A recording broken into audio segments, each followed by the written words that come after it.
What's going on? What's going on? I was about to lift, but I decided let me make a quick little video before I do so. So I want to talk about Teofimo Lopez versus Lomachenko. Um, I guess they're in the middle of negotiations. That's what I'm going to basically call it. I guess a situation where Lomachenko's gotten some kind of package where he's going to end up making like 3.2 or 3.5 million dollars for the fight, and Teofimo Lopez, they're only offering him 1.2 million, and I guess it's a flat fee or something like that. And a fight that I believe that Top Rank's actually trying to do as a pay-per-view, and Teofimo's like hell no, and he's rejected the offer. So and there, I guess the amount that he wants is substantially more than what Top Rank, I guess, is offering him, and I guess it's put things into a situation where, into the space where it's, I guess, it's quote putting the fight in jeopardy. And some people are basically kind of saying that, oh well, he should just take it. That's a lot of money. They're giving you a full M and this and that, and you know, you know, I can understand his viewpoint of the whole situation. You know what I mean? Teofimo Lopez has worked very hard as far as building his name up.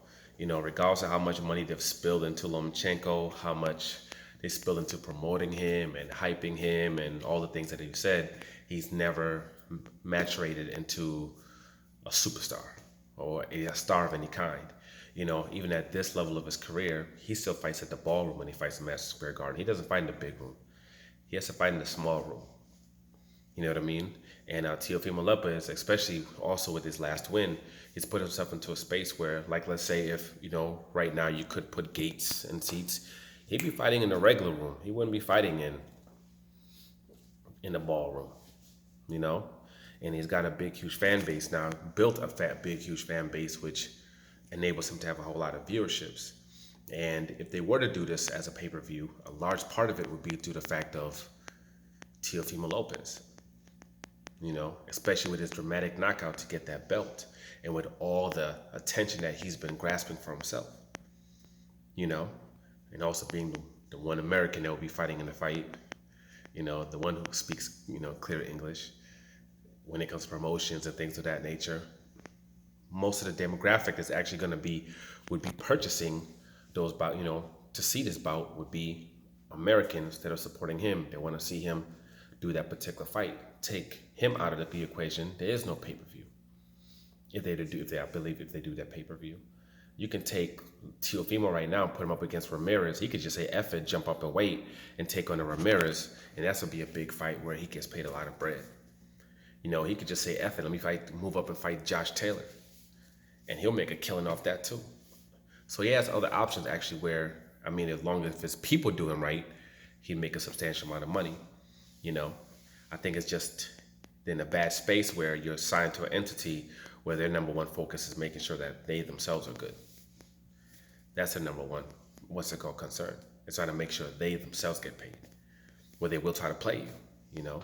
So I can't really feel bad for the guy just due to the fact that people continuously sign to these entities that have showed you over and over again that their number one focus is always themselves and make sure that their pockets are good. So an event like this that could end up doing good, especially if it's a pay-per-view. That pay-per-view does 150,000 at 70,000 pop. That's $10+ million. And they do their pay-per-views through an app.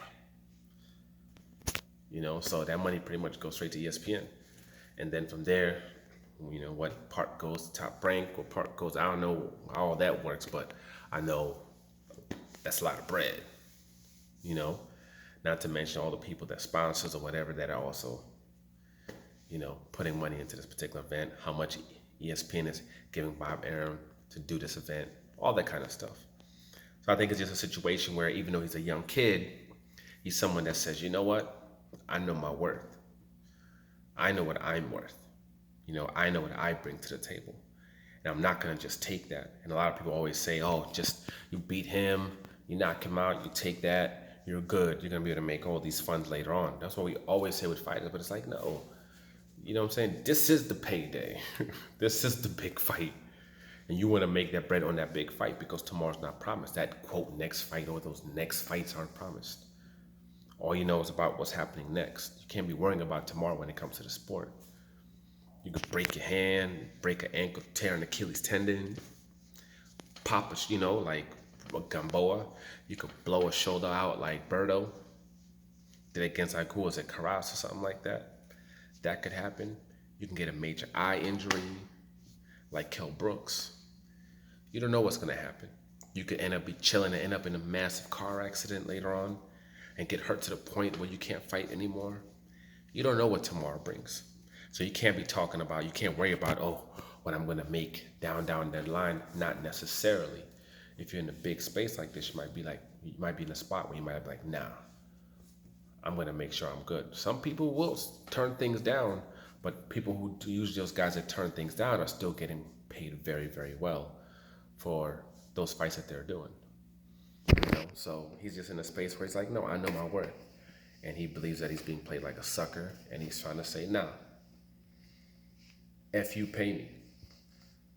And I don't know, some people, already calling him, oh, he's a duck, he's this, he's being chicken, he should take the money, but I can understand where he's coming from. And I know a lot of people say, oh, well, you're the fans, y'all shouldn't be caring about what the money is and stuff like that. No, in a way, you should care about why fights aren't happening. It shouldn't just keep it to some simple thing. Oh, he's not taking the fight, he's a duck. Oh, he's not taking the fight, oh, he's scared.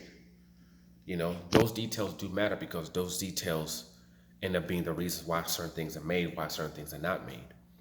When Manny Pacquiao was with Top Rank, and what's called Adrian Broner versus Manny Pacquiao fight couldn't be made, there was clearly, it wasn't just because Adrian Broner was scared, because as soon as Manny Pacquiao went to PBC, Adrian Broner fought him. So there's other things in the details. There was more than this quote, oh, this person's ducking. It's like, no, this is what my worth is. Pay me my worth. Top Rank wouldn't pay him his worth. But as soon as Manny Pacquiao got to PBC, they were able to pay him his worth. Manny Pacquiao, when he wanted to fight Terrence Crawford, he said, I'll fight Terrence Crawford, but I want $20 million. Top Rank wouldn't give him that $20 million, but when he went to PBC gave him that $20 million not only versus Adrian Broner, but they also gave him that $20 million versus Keith Thurman, and he made a whole lot of money in the back end in both of those fights. And all those fighters ended up coming off good, when everything was tallied up and all the different parts where the funds come from, they were all good. So those details do matter. They 100% absolutely matter.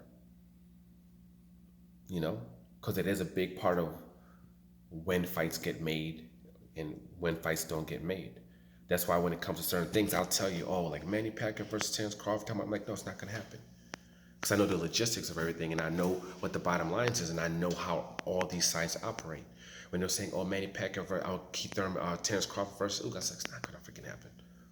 Because I know the logistics of every single facets of how they deal with everything, from when it comes to opponents, to when it comes to finances, to everything.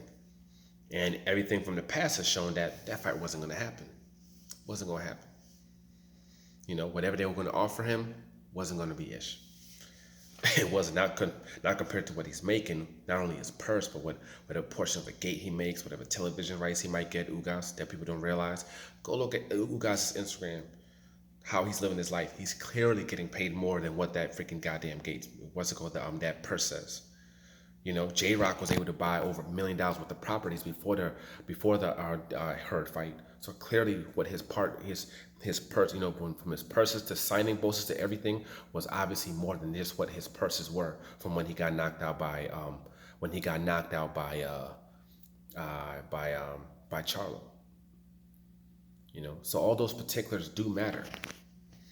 But hopefully they will be able to get everything situated and get the fight done. It's pretty much the only fight from Top Rank I'm looking forward to is this one, and then the Tyson Fury versus Deontay Wilder. Besides that, I don't see them putting Ramirez up against Taylor anytime soon. They're not talking about that. They're not focused on that. Unless they put Shakur in there with whatever the hell, either one of their champions at 130 pounds. But right now, I don't see that happening either.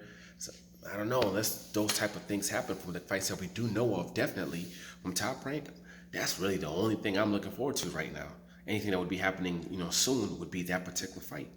That's it. Everything else is trash. Absolute nothing but trash has become coming out of there. So hopefully they do get it done because it's actually a big fight that I don't, regardless of who wins. Because the question is like, is Teofimo going to come in there and with his power when he, because Loma gets hit, is he going to be able to hit him and put him out? Is he going to be able to stand up to the occasion? Because people can say what they want. He's still young. He's still green. He's still a rookie coming into this game like this. Loma's a seasoned professional, but he gets hit a lot. And he's never faced a man this big or with this type of power. So which going there and like, not knowing who's going to win, but, best kind of freaking fights. Absolute best kind of fights. So hopefully they do get everything situated. They get it figured out. They pay that boy his worth. We get this mother effing fight on. Top Rank, man. You gotta do something, man. Stop being cheap, man. Damn, man. Can you give us one good fight? One? Damn.